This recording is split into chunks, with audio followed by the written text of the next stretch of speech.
இதெல்லாம் நாளைக்கு சரித்திரத்துல வரும். எனக்கு செலவு வைப்பாங்க, ஸ்டூடெண்ட்ஸ் எல்லாம் நோட்ஸ் எடுப்பாங்க. இதான்டா தேயிலை கிளை. இதான் தேயிலைங்களா? இதான் தேயிலை. இந்த கொழுந்து இருக்குல்ல, இதை பறிச்சுட்டு போய் தான் காய வச்சு பதப்படுத்தி நல்லா பொடியாக்கி மாட்டு சாணியில கலந்து. மாட்டு சாணி இல்லைங்களா? ஆமா ஆமா ஆமா, ஓகே. மாட்டு சாணியில கலந்தாதான் அந்த அதனுடைய டேஸ்ட் வந்து. மயிர் ஒரு பிடிச்சிருந்தா அதையும் சேர்த்து கலங்களா, நல்லா இருக்கும். எது? மயிர்.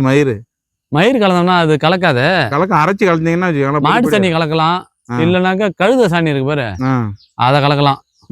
கலந்தோம்னா கலந்து விட்டு நல்லா பொடியாக்கி அரைச்சு போட்டு மணி லாரியில ஏத்துடலாம். இப்ப வந்து இந்த தோட்டம் நம்மளுது வாங்கியாச்சு. சரியா? இது உங்க தோட்டங்களா? நம்ம தோட்டம். மாடு வாங்கிட்டீங்களா என்ன? மாடு வாங்கிட்டீங்களா என்ன? மாடு தான் வாங்கலாம், அதான் இப்ப பிரச்சனை. சாணி கிடைக்கல. சரியா? அடுத்தது அந்த பாருங்க, அங்க எல்லாம் வெள்ளை கலரை வச்சிருக்குல்ல துணுதுணா, அது இப்ப வந்து வாங்குற ஐடியாவில் இருக்கா. சரியா? அத வாங்கிட்டோம்னாக்க ஒரு மாட்டு பண்ண வச்சு சாணியில கலந்துருவேன். சரி, இதான் தேயிலை. நம்ம மக்களுக்கு தெரியாம இன்ட்ரோ듀ஸ் பண்ண போறீங்க. அவ்வளவுதான்.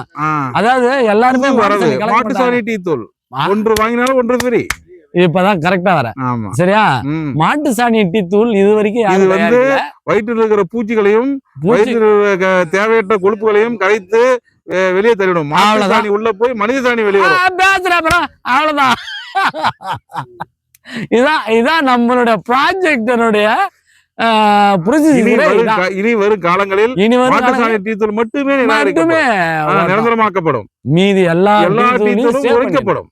மாட்டு சாணி டீ தூள் குடித்தால் மட்டுமே மனித சாணி ஃப்ரீயாக வரும் என்பதை நாங்கள் இந்த டீ தூள் இன்ட்ரோடியூஸ் மூலம் தெரிவித்துக் கொள்கிறோம். அவ்வளவுதான். இந்த மாட்டு சாணி டீ தூள் ரமேஷ் மாட்டு சாணி டீ தூள். ஆமா, சரியா? அதனால இப்ப இனிமே மாட்டு சாணி டீ தூள் இனிமே வந்து மாட்டு சாணியே வாங்கப்படும். மாடு வீடு வளர்க்கலாம். ஆமா, கிலோ கணக்குல எடுத்துக்கோ. ஃபியூச்சர்ல மயிரும் சேர்த்து வாங்கப்படும். மாட்டு சாணி மயிர் டீ தூள். எந்த மயிறு? அனைத்து மயிர்களும் எங்கெங்கள் மயிர் வளர்கிறதோ அனைத்து மயிரும் வாங்கி அரைத்து இதோட சேர்த்து. ஆமா, சாக்லேட்ல மயிர் சேர்த்தால் பெற்று சாப்பிடுவீங்க இல்லையா? எல்லாம் ஒண்ணுதான். அப்ப வந்து இதுலயும் சாப்பிடு, எல்லாம் ஒண்ணுதான்.